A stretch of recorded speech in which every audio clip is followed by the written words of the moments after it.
नमस्ते दोस्तों, बुधा blessed living channel में आपका फिर से स्वागत है, जहां हम आंतरिक शांति और खुशी का मार्ग तलाशते हैं। यदि आप यहां नए हैं तो हमारे बढ़ते परिवार में शामिल होने के लिए चैनल सब्सक्राइब करें और घंटी बजाना न भूलें। एक बौद्ध भिक्षु एक कस्बे में रहता था। वहां एक बड़ा आश्रम था जहां अनुयायी और बौद्ध भिक्षु रहते थे। लोग दूर दूर से जानकारी प्राप्त करने आते थे। जब ऐसा कोई अनुयायी उनके पास आता तो जो व्यक्ति जड़ से बात करता वह आमतौर पर बोलता रहता। जब वह दान मांगने कस्बे में जाता तो वह हर घर से एक नई कहानी लाता और आश्रम पहुंचने के बाद वह कहानी अन्य अनुयायियों को सुनाता। एक अनुयायी जब मौका मिलता बात शुरू कर देता।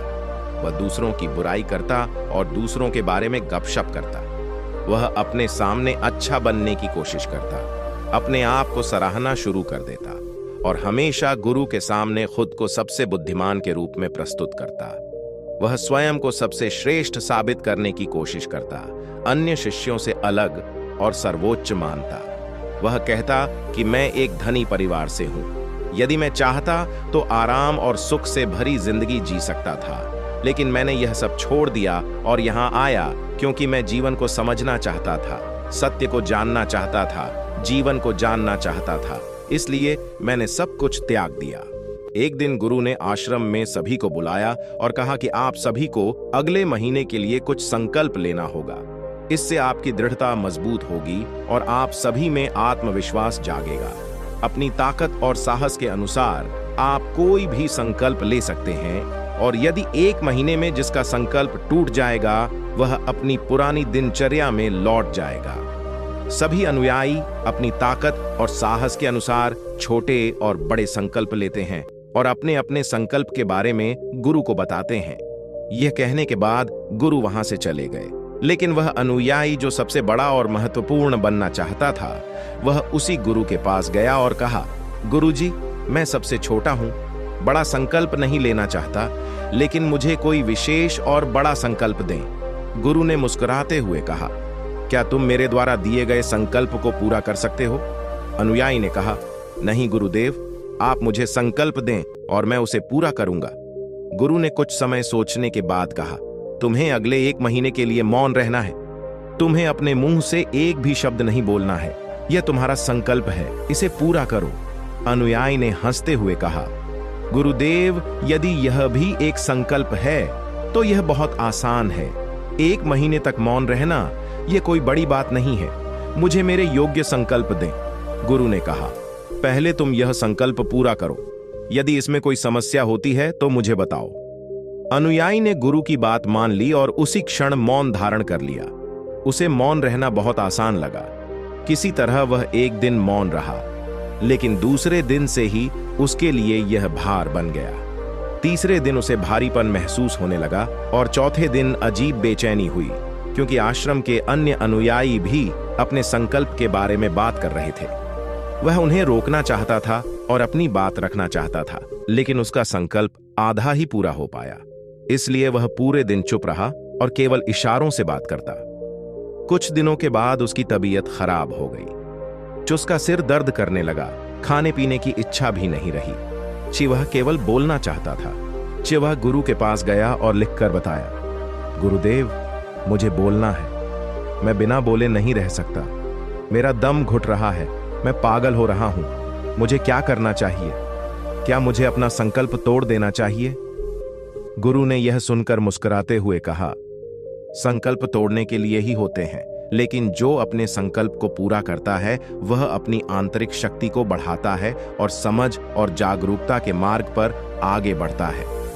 यह तुम्हारे हाथ में है कि तुम संकल्प लो और तोड़ो भी। कई तुम्हारे भाई अपने संकल्प को पूरा कर चुके हैं। यदि तुम इसे नहीं कर सकते तो अपना पुराना रूटीन फिर से शुरू कर सकते हो, लेकिन याद रखना, यदि तुम आज यह छोटा संकल्प नहीं कर सकते तो तुम जीवन के अन्य बड़े संकल्प कैसे पूरा कर पाओगे? सचमुच निर्णय करो। गुरु की यह बात अनुयायी के दिल को लगी। वह वहां से बिना कुछ कहे वापस लौट आया और अपने कुटिया में बंद हो गया। केवल जरूरी काम के लिए ही बाहर निकलता, बाकी समय कुटिया में ही बिताता। 15 दिन बीत गए और अब भी उसका संकल्प जारी था। उसने एक भी शब्द नहीं कहा था। पूरे आश्रम में लोग आश्चर्यचकित थे कि जो व्यक्ति हमेशा बोलता था वह 15 दिनों से चुप है। वह 2 बार गुरु के पास गया और बोला, गुरुदेव, मैं बाहर से तो चुप हूं, लेकिन अंदर से बहुत आवाजें सुनाई देती हैं। मुझे चिल्लाहट और गुस्से का अनुभव होता है। मेरा मन लगातार प्रश्न करता रहता है और मैं बाहर से जितना शांत हूं, अंदर से उतना ही अशांत हूं। मेरा संकल्प अब भी जारी है। गुरु ने कहा, तुम्हारा संकल्प जारी है, लेकिन जब तक दूसरों की आवाज तुम्हारे कानों में गूंजती रहेगी, तुम्हारे अंदर की आवाज भी शांत नहीं होगी। तुम बाहर से मौन हो, लेकिन अंदर से मौन नहीं हो पाओगे। अनुयायी गुरु की बात समझकर वहां से चला गया और सुबह होते ही अपनी कुटिया से निकलकर जंगल की ओर चल दिया। कई दिन बीत गए, समय भी समाप्त हो गया, लेकिन अनुयायी आश्रम नहीं लौटा। सब आशंकित थे कि शायद जंगल में उसे जंगली जानवरों ने मार दिया होगा। बहुत कोशिश की गई, लेकिन उसे कहीं नहीं पाया गया। सभी अनुयायियों ने सोचा कि जंगली जानवरों ने उसे शिकार बना लिया, लेकिन गुरु ने इसे नहीं माना। एक दिन एक अन्य अनुयायी गुरु के पास आया और पूछा, गुरुदेव, हमारे उस भाई का क्या हुआ जो हमेशा बोलता रहता था? क्या उसे जानवरों ने मार डाला? गुरु ने कहा, हो सकता है जानवरों ने उसे मारा हो, लेकिन शायद उसे उसका उद्देश्य मिल गया हो।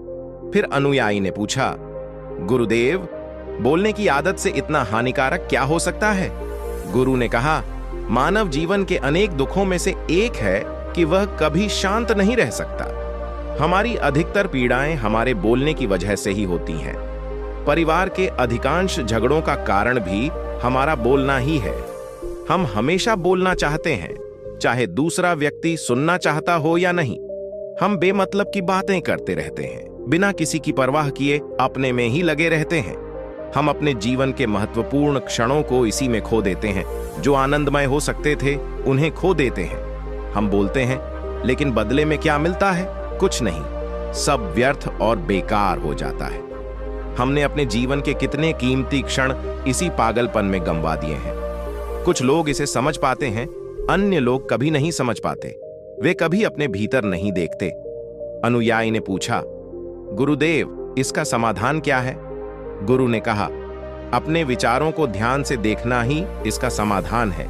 यह एकमात्र उपाय है जिससे सभी मानसिक समस्याओं का समाधान हो सकता है। अपने काम को पूर्ण ध्यान से करना जीवन में चमत्कारी बदलाव लाता है। कुछ लोग हमेशा चिंता करते रहते हैं, लेकिन चिंता करने की बजाय उन्हें सोचना चाहिए। सोचने से ही मनुष्य अपने भीतर के सत्य को जानता है। गुरु से अपने प्रश्नों के उत्तर पाने के बाद अनुयायी वहां से चला गया। बोलने वाला अनुयायी आश्रम छोड़ने के बाद 3 महीने तक नहीं लौटा। उसके बारे में कोई खबर नहीं थी। गुरु और सभी अनुयायी उसकी वापसी की प्रतीक्षा कर रहे थे, लेकिन एक दिन वह आश्रम लौट आया। सबको आश्चर्य और खुशी हुई जब उन्होंने उसे देखा। अब कोई जगह नहीं बची थी, लेकिन अब वह वहां नहीं था। वह यहां से चला गया और कुछ और बनकर वापस आया। उसने अपने भीतर एक अद्भुत बदलाव महसूस किया। उसके चेहरे पर एक अजीब सा विराम हो सकता था और आश्रम की आंखों में बड़ी शांति थी। जैसे ही वह आया, सभी गुरु भाइयों ने उसे घेर लिया। चारों ओर से घेरकर बातें करने लगे। गुरु भाइयों से बातें करने लगे। शिष्यों ने महसूस किया कि अब मैं पहले जैसा अधीर और बेचैन नहीं हूं। उसके मुंह से हर शब्द बहुत स्पष्ट था और कुछ मिठास के साथ निकल रहे थे। गुरु भाइयों से लंबे समय तक बात करने के बाद वह सीधे गुरु जी की ओर गया। उनके चरण छूकर कहा, गुरुदेव, क्या मैं अब भी मौन हूं? क्या मेरी संकल्पना अब भी जारी है? गुरुजी ने कुछ समय तक कांच की आंखों से ध्यानपूर्वक देखा और फिर कहा, हां, तुम अब भी मौन हो। तुम्हारे मुंह से एक भी शब्द नहीं निकल रहा है और तुम्हारी संकल्पना अभी भी जारी है। शिष्य ने कहा, गुरुदेव, जब मैं आश्रम से निकला तो मैं बेहोश हो गया। आप मौन थे, लेकिन मेरे भीतर कई आवाजें थीं। मेरे मन में कई प्रश्न थे जिनका मैं समाधान नहीं कर पा रहा था। इसलिए मैं जंगल में चला गया, आशा के साथ कि मुझे वहां शांति मिलेगी और मेरे मन की चहल पहल शांत हो जाएगी। लेकिन मैं जितना अधिक अलग हुआ, उतनी ही अधिक भीतरी आवाजें तेज हो गईं। आज से पहले की तुलना में अधिक तीव्र हो गईं। तब कहीं मुझे एहसास हुआ कि मैंने कितना गलत किया था। जब मैंने अपने परिवार से, दोस्तों से या गुरु भाइयों से कहा ना, उस समय मुझे लगता था कि मैं सही कर रहा हूं। जब मैं गुरु भाइयों में से एक से गपशप करता और दूसरों का मजाक उड़ाता, मुझे लगता था कि मैं उनसे बेहतर हूं और मैं सही कर रहा हूं। पहली बार मुझे एहसास हुआ कि मैं कितना शब्दों का आदी था। ये शिकायतें लंबे समय से मेरी आवाजें थीं, जो मेरे भीतर चलती रहती थीं। लेकिन धीरे धीरे उस दिन से ये आवाजें मेरे भीतर से समाप्त हो गईं। अब मैं भीतर से भी मौन हो गया हूं। जंगल में कहीं बाहर बोलने वाला कोई नहीं था और भीतर भी कोई आवाज नहीं बची थी। और उस दिन पहली बार मैंने मौन का सच्चा अर्थ सीखा। मुझे लगा कि मेरे चारों ओर शांति थी। भले ही मैं अभी भी उन आवाजों को सुन रहा था जो पहले भी आई थीं, लेकिन तब मैं उन्हें सुन नहीं पा रहा था। लेकिन अब वे मुझे स्पष्ट रूप से बता रही थीं। हवा के चलने की आवाज, पक्षियों का चहचहाना या पानी का बहना, ये सब आवाजें आभासी थीं। मैंने पहली बार अपने चारों ओर की हर चीज को ध्यान से सुना। ऐसी शांति मैंने पहले कभी महसूस नहीं की थी। और जब मुझे आखिरकार यह शांति महसूस हुई तो मैंने भीतर से चिल्लाया। मैंने कहा, हे भगवान, यह कैसी शांति है, सब कुछ इतना शांत है। लेकिन मेरे चिल्लाने के बाद भी वह शांति नहीं टूटी।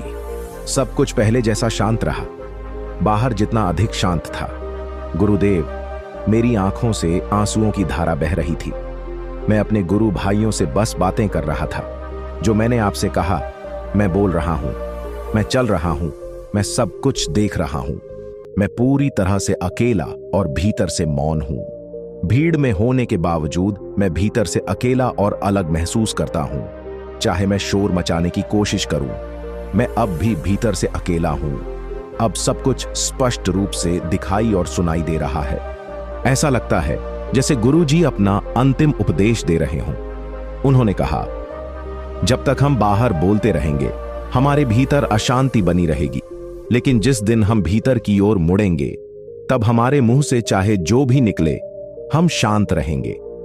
दुनिया में सभी बुराइयां मुख्यतः बोलने से उत्पन्न होती हैं, क्योंकि हम कभी मौन नहीं रहना चाहते। मौन भी एक संवाद है, लेकिन वह हमारी आत्मा के साथ संवाद होता है। आंतरिक संवाद जितना आवश्यक होता है, हम उससे अधिक बोलते हैं। दूसरे व्यक्ति को सुनना नहीं चाहते, बस उसे अपनी बात समझाना चाहते हैं। हम कौन हैं, क्या कर सकते हैं, यही हमारे जीवन का उद्देश्य है। हमारी सारी ऊर्जा व्यर्थ हो जाती है ऐसे बोलने में। समाज में लोगों का जीवन दुखों से भरा है, जो हमेशा एक दूसरे के संपर्क में रहते हैं, हमेशा एक दूसरे को सुनना चाहते हैं, लेकिन समझना और मौन रहना नहीं चाहते। मौन रहकर ध्यान में गहराई से प्रवेश करते हैं। तो दोस्तों, आपको वीडियो कैसा लगा मुझे कमेंट करके जरूर बताएं कि आपको वीडियो कैसा लगा। और अगर आपने चैनल को सब्सक्राइब नहीं किया तो चैनल को जरूर सब्सक्राइब करें। धन्यवाद। नमो बुद्धाय।